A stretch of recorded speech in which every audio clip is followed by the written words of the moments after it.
नमस्कार, आप सभी को क्रांतिकारी प्रणाम। दोस्तों, राष्ट्र नीति उत्तराखंड की इस खास पेशकश में आज मैं आपको अल्मोड़े के पुलिस अधिकारी की एक ऐसी बलिदान गाथा सुनाना चाहता हूं, जो 2023 में चुपचाप से अपना कर्तव्य का ऐसा पालन किया और इतना बड़ा बलिदान दिया, किसी को कानो कान खबर नहीं होने दी और अपनी ईमानदारी के लिए इतिहास में हमेशा वीर चंद्र सिंह गढ़वाली, आधुनिक वीर चंद्र सिंह गढ़वाली के नाम से अपने आप को अमर करने का प्रयास किया। अगर आपको इस कहानी में इनके प्रति सद्भावना लगे और आप चाहते हैं कि ईमानदार अधिकारी आज हमारे सिस्टम में रहें, तो एक शेयर इस वीडियो को ज़रूर कीजिएगा। दोस्तों, ये बात आपको ज्ञात है कि मैंने राष्ट्र नीति के बैनर तले 121 दिनों का आंदोलन किया था, जो कि भूमि सुधार कानून, बहन अंकिता भंडारी को इंसाफ और यूके SSC घोटालों की CBI जांच को लेकर के किया था। और 121 दिनों के आंदोलन के बाद एक वीडियो के चलते मेरे ऊपर FIR दर्ज कर दी गई थी IPC की धारा 469 और 504 के तहत। और वो धारा इसलिए दर्ज कर दी गई थी कि एक वीडियो में ये संभावना बताई गई थी कि उससे दंगे फैल सकते हैं, शांति व्यवस्था बिगड़ सकती है।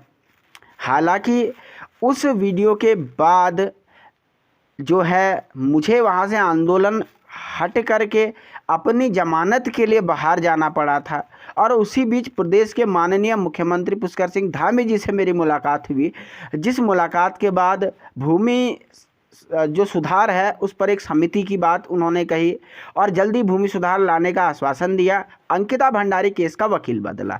ये तो एक पक्ष रहा, लेकिन दूसरी तरफ जो केस दर्ज हुआ, उस केस को दर्ज करने के पीछे की भी एक कहानी है। दरअसल उस समय अल्मोड़ा में कोतवाल साहब हुआ करते थे, पाठक जी, और उनसे कहा गया कि मेरे ऊपर FIR दर्ज किया जाए।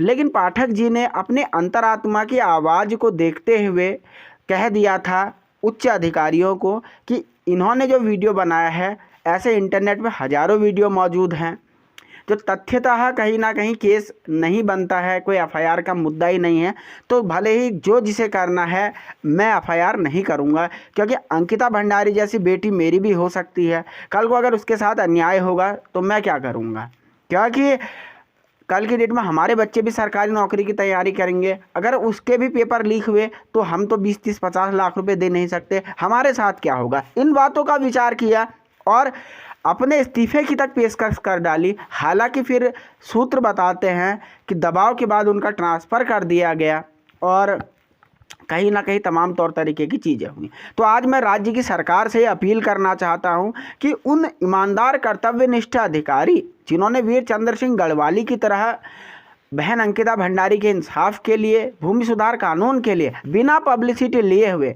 मैं तो जेल भी चले जाता तो मेरी तो वाहवाही होती, क्योंकि बहन अंकिता भंडारी के लिए, भूमि सुधार के लिए और युवाओं के पेपर घोटाले के लिए जेल जाना एक मेडल के समान होता। लेकिन उस अधिकारी महोदय ने अपने पर्दे के पीछे रहते हुए ही अपना काम किया और आज वो सही वक्त आ गया है कि हमें उनकी कृतज्ञता को व्यक्त करना चाहिए। हमें उस अधिकारी की कर्तव्यनिष्ठता को नमन करना चाहिए और राज्य की सरकार ने वापस उनका सम्मान लाना चाहिए। ये राष्ट्र नीति के करोड़ों करोड़ों दर्शकों की राज्य सरकार से अपील है। वीडियो कर दीजिए शेयर और देखते रहिए राष्ट्र नीति उत्तराखंड।